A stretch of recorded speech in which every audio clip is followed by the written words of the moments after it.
Hi guys, it's Kelly here and I'm back with another video. Today's video is featuring a new set from Gina K Designs' new release. This is Be Encouraged. It's super cute. It's got some mint, some hydrangeas, some other salad flowers, and then this cute little mug. We are going to use quite a bit of this set. So today what I wanted to talk about is when you have solid images, but you want them to be no line because you're a colorist.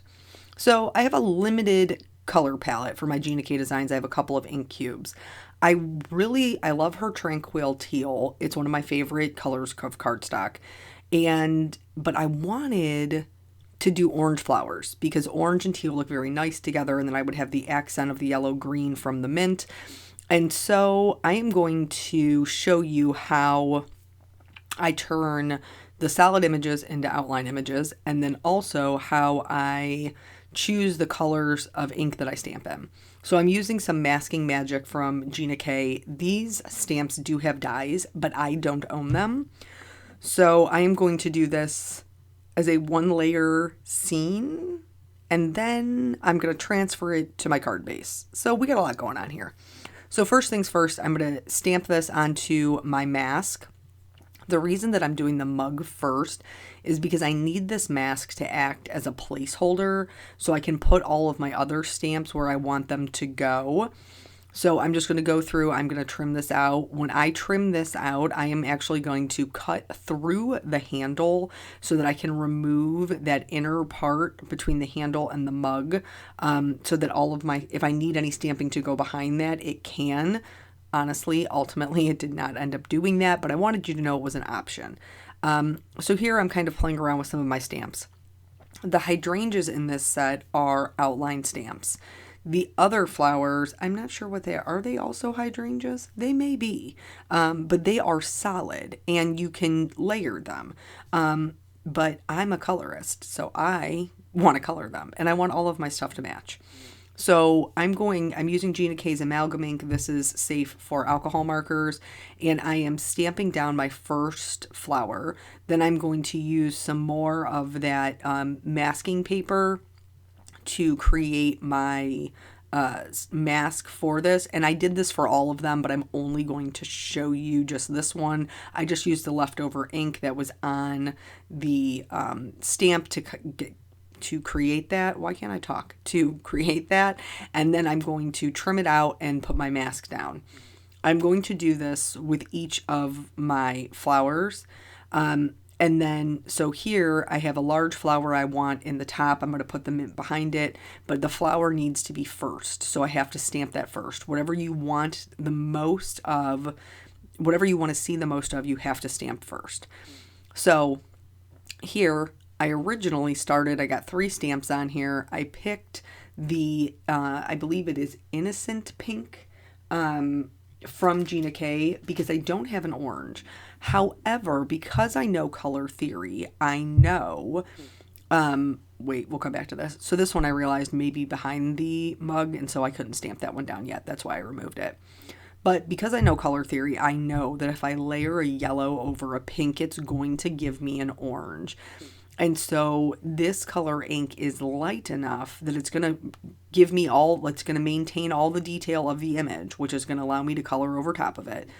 And it's still going to be relatively true to the same colors that I'm using on the outline stamps. And I also created masks for my solid images as well. The reason I'm showing you this is because sometimes you have a really beautiful image that you love and you're like, I'd really love to color that, but it only comes as a solid. This is also a way that you can stretch your solid stamps and just kind of get more and get a different look out of them. So here now I've masked this large flower. I'm stamping the mint behind it. And then I'm going to put that mask in place. And now that I have all of the things that will be in the front stamped, then I'm going to leave those masks in place. I'm going to do this other little piece of mint, and the mint is another one it's a solid image, but the detail lines are outline. So I'm stamping those detail lines in black, so everything is matchy-matchy, and at the end of it, it's going to look like an outline stamp. Then with those masks in place, I'm going to stamp my mug, and once that is done, I will put that mask on as well. The reason that how I chose to lay out my flowers is because I wanted to make sure there was very little gaps in between them to make my fussy cutting later on substantially easier. Now here, I was just being lazy. I didn't want to have to cut and create 2 more masks. So I just used the masks that I used on the left-hand side and moved them over here to the right-hand side. Save yourself the work when you can. So I'm stamping this little flower again. I'm going to mask it, and then I will stamp another solid flower behind that before I do the mint in between. I think this is a super cute, like the little sentiment says sending you a little encouragement. Isn't that? It's witty. I think it's cute. And ultimately, at the end of this card, it kind of gives like a tropical vibe, which is not really what I was going for, but also I'm not mad at it. So with those masks in place, I'm going to stamp this section of the mint, and then I'm going to go in and put on its solid layer. Be careful with your masks. You can see here that when I put my stamp on top of it, it did lift my masks. So you just want to make sure you're paying attention to that so that all of your masks are staying in place. I did have a yellow green from Gina that I could stamp in, and this is the grass green. It is a smidge darker than the Copa combination that I normally use, but that's okay because I think color variation in nature is, it's natural. Not everything is the same color, but also it makes your cards more interesting to look at. So now I've moved these masks from the right back to the left so I could stamp this portion of the mint. For the large section of mint, I only stamped one of them, one of the solid images. I did not stamp, they have a third for the large leaf you could stamp as well. I chose not to stamp that one, again, just to keep some of that lighter color and more variation. So here I'm removing the masks. I will have to go back in and put the flower one back in place to stamp the mint portion. But then all of the stamping, like this portion of it, is done, and then we will move on to the coloring. Again, watch those masks because they do get picked up, especially when you have like good quality stamps, like photopolymer stamps. They can be a bit sticky, and so it will pull up your mask sometime. You also may have noticed that I stamped all of these twice. I did that because I didn't do anything to prep my stamps. So I just wanted to make sure that I was getting good coverage. And so now this is the last piece of the stamping. I will remove that last mask. And the reason you can use your fingernails. I'm using tweezers because I have on this dark red nail polish. Is it dark? A medium red. It's called Pajamin All Day, which is really all day, every day for me. But I'm using the tweezer so that I don't scrape the red across my cardstock because I certainly have done that before. So now moving into the coloring, I'm going to show you one of the outline stamps the way I colored it, and then one of the solid images the way I colored that. And then I will do the rest of it off camera because it's all the same thing over and over again. So I started with my lightest color, I laid down my shadows, and then moved on to my mid-tone, any point where 2 things meet. So the center of the flower is definitely going to be darker, and then any point where one lays on top of each other. So if you have a petal that lays on top of another petal, the one underneath will have shadow. Or in this case, this particular flower has like a curled up section. It's going to be darker where that curl ends because it's shadowing onto itself. So the lighter edge will be the portion that is curled up. Once I am happy with my shading all the way out to my darkest, then I move back into my lightest. And for me, the lightest I used is this bright yellow. You certainly could go darker than this, but I liked how bright it was, especially with the contrast of the teal. Now, we're doing something a little bit different with the solid one. With the solid one, I'm coloring in almost the entire thing with my lightest color.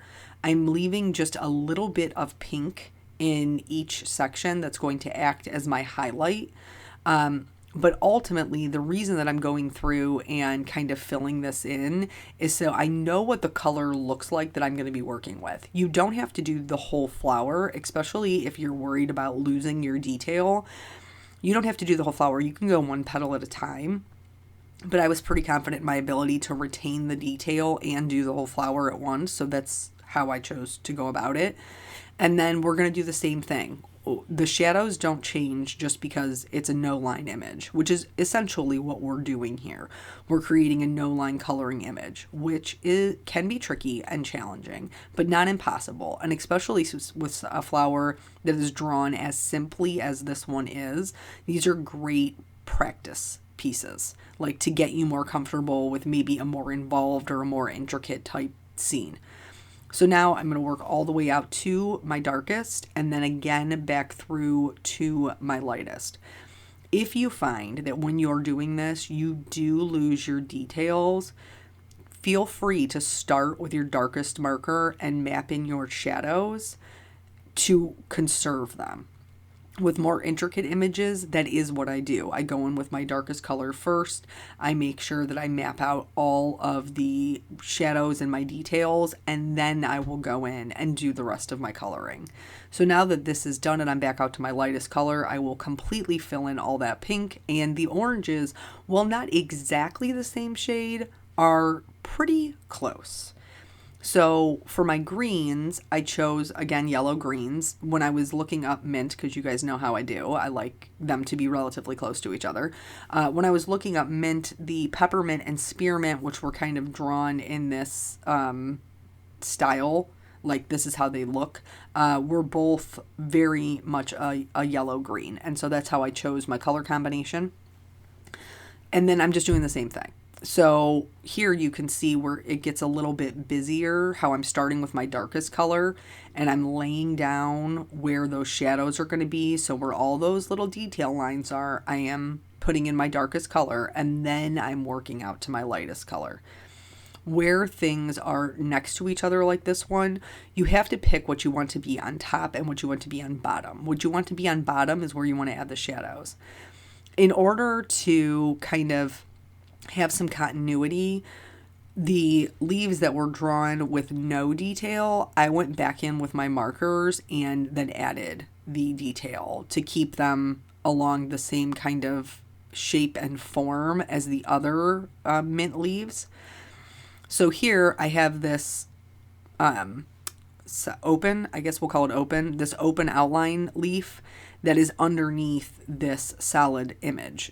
And so you can see going in with my shadows, I'm going in with my darkest color right up against that because I'm creating a boundary there for the leaf that's below it. And then this time around, because I knew I wanted to add those lines, I added them first. And then we'll go out to the lightest color. If you start to lose any of your darkness and it starts to get a little bit muddy, which is what happened to me, and that's fine, it happens. When I'm done with my coloring, I'm going to go back in with my darkest color, just reaffirm that boundary of where that leaf starts, and then I should be good to go. So now we're going to create that outline look. So everything is super cohesive and they all look like they're done in the same style. I'm using an EK Success journaling pen because those are my preferred ones, but they're actually discontinued. So I will link the other two fine liners that I use with alcohol markers. One of them is from Sketch Marker and one of them is just a regular Micron. I don't care personally for the Copic multi-liners, but that's just a personal preference. If you like them, then those will totally work as well. So now I'm going to go in and I'm going to outline all of those solid images to give them that outline look. You don't have to outline everything. How do I put this? You don't have to outline every little bit of it. So like in these two petals here, you'll see that I start to bring in the line a little, but I didn't go all the way down to the base because it wasn't necessary to create the separation. But you totally can. I did that on several of the petals and it was fine. So now that that's done, I'm just going in right over the center of these and filling in some browns. Hydrangeas don't typically have a brown center, but that was kind of, I don't know, that just is what seemed like it would look the best to me. So that's what I did. I went in with a brown and then a kind of like a mid-tone orangish color, like a golden color, and I filled that in. And then we're going to move on to the coloring of the mug. So the mug I wanted to keep white. I knew I was going to have a teal background, and I thought that this would be a nice kind of place to rest your eye when looking at all of the things that were going on. We had a lot of color in the background, and even though it is a clean and simple card, we have a lot of open space in our background. It's nice to give your recipient's eye a place to just kind of rest. I do love a pattern on a mug, and I have done that multiple times in previous cards. I do really like a pattern on a mug, but this time I wanted the flowers to be kind of the star of the show. So I grabbed a C5, a C3, and a C1. My C1 needs to be refilled. So as I was doing this, and I very quickly realized that there was not enough ink in this to make it happen, I had my sketch markers on my desk, so I just grabbed a light gray, and they worked together very nicely. I didn't have any issues, and this one is brand new, so it's totally full. It's totally full, and I didn't have any issues using those two together. Then I'm going to put the coffees in, because honestly, if I'm sending you encouragement, it's coming in the form of chocolate or coffee, really. I mean, if you want other encouragement than that, I will send it to you, but by request, because otherwise these are my go-tos. So, story time. What have we been doing? It's beautiful out today. Oh, the weather. So, it's only for one day. It rained all day yesterday, which was like, yuck. Ugh. I had to take the kids where they were going in like frozen rain. Let's talk about this. I need a new blade. I desperately need a new blade on my little cutter here, because I started cutting this and it's just a foam pad underneath it. And I realized it was not so much cutting as it was tearing my paper. So I switched over to my scissors so that I could cut this portion out and you would see the teal behind it. But make sure your blade is sharp if you're going to go in and do any kind of X-Acto knife type cutting. I was able to get in there with my scissors once the bulk majority of it was removed and clean it up. And then I proceeded to fussy cut out the rest of the image. This is why I stamped everything so tightly, so that there weren't any little tiny pieces, parts that were going to be super intricate and challenging to cut out. I'm not for that. I don't enjoy that. I don't mind fussy cutting as much as some people do. And if you had the dies, this would not be necessary. Or if you have a scan and cut, would not be necessary. But I don't. So I fussy cut. Here, just going through and cleaning up my edges with a, what is this? Memento Tuxedo Black marker. You want to make sure you use water-based so it doesn't bleed into your image. And then after that is done, I will go back in. This is not necessary. This is a Kelly thing, and I can own that. I'm going to go back in with a slightly thicker line for the images, because it just makes everything a little bit bolder, and I like a bold black outline. This is not necessary. The image looked completely fine the way that it was. This is just a personal preference on my part, just to be clear about that. So I originally lined it in a 0.25. This is a 0.35. It's probably the equivalent of like a 0.3 and a 0.5 in other liners, but these are just the numbering system that EK Success uses. So now here I had just this one little white part. I colored that in with a Copic so it would blend right in. If you have Tranquil Teal, I don't know why I say it that way, Tranquil Teal, Gina K cardstock, the Copic marker BG49 is almost an exact match. If you're looking to fill in, any white outlines from dies or any of that stuff. So here I put a little bit of Tombow Mono multi glue on the back so that I could put my image down and it would not stick permanently. Tombow Mono multi glue dries repositionable, and I'm just going to use this to hold in place so I can put a little bit of a shadow underneath it using those same gray markers all the way out to actually a 0. So I'm going to go to, it's comparable to a C1. And then I will take my zero marker up from the edges to kind of blend that out. It looks a lot darker when you first put it down because of all the moisture, but as it dries, it does get lighter. And this is just to ground my image. So anyway, totally beautiful out. It rained all day yesterday, freezing rain and all that jazz. Today it is, well, I just let the mud monsters in. It's definitely sunny out. Let me see exactly what the current temperature is in the old Ohio. So it is 65 right now. 65 in February, which is wild. However, there is a cold snap, which I think is what Gina actually had announced, that she had lost power and wasn't sure if she was going to be able to do the release when she expected, because they are getting absolutely hammered by snow. So this cold snap is right on the heels of this. So at like midnight tonight, it's going to start plummeting. And then tomorrow, the high is 28. So we're going to go from a high of 66 to a high of 28. Ain't weather fun? I mean, really, it's grand. So these little dots are included in this set, and I think they're super cute, and I just wanted to use them as a background element, again, because it is a very kind of clean and simple look, but this just gives us a little something more to add into the background to make things more interesting.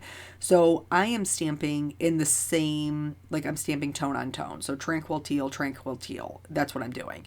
If you don't have a matching ink pad to the color cardstock you're using, you can use a embossing ink, a clear embossing ink, but just know that it works better on darker cardstock than it does on lighter cardstock. So I will say that, but there is another option out there.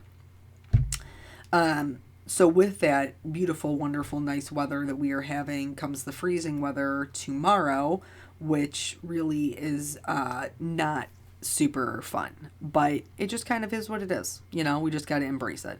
Today, when we were going to school, Nathan was like, do I need a coat? And I was like, nah, fam. And even like last night after Eric gave Caitlin her bath, he brought down her clothes for the next day, because she always like sleeps in the one, like after she has her bath, she's all clean. So she sleeps in her little onesie that she'll wear the next day, because that cuts down on the amount of things we have to do in the morning. And she still is bag a baby. What are they called? Sleep sack. She still sleeps in a sleep sack. My sister calls it bag a baby. Because that's basically, you know, it's like a little blanket bag that has armholes in it. But anyway, but he brought down her original clothes, and he brought down fleece lined leggings. And I was like, bro, it's going to be like 70 tomorrow. She does not need any fleece lined leggings. But I did tell him he did a good job matching the clothes, which I always appreciate. So she did wear a different outfit today before she went to go spend the day with grandma. But yeah, so we just been hanging out, doing lots of homework this week. It's been the math. He's doing math, and he's doing fractions and decimals, and like, I'm not it, guys. I'm just gonna be honest, I'm not it for the homeworks. But yeah, so really, I mean, it's been okay. Our daycare lady is back in session next Monday, and I'm so excited. I'm celebrating with a pedicure. Like, I will take that time out of my work day in order to go get me a pedicure. So to finish off the card, I just did some little white dots inside the center of the flowers. I already changed the look of them, so why not just go ahead and commit to it? And then I added some shimmer to the flowers. These are, hold on, are they disco? I think they're the disco sequins from Gina K, and I added those around my little embossed sentiment, and then that's the whole card. So thank you guys so much for joining me. I appreciate your time, and I will catch you on the next video. Bye.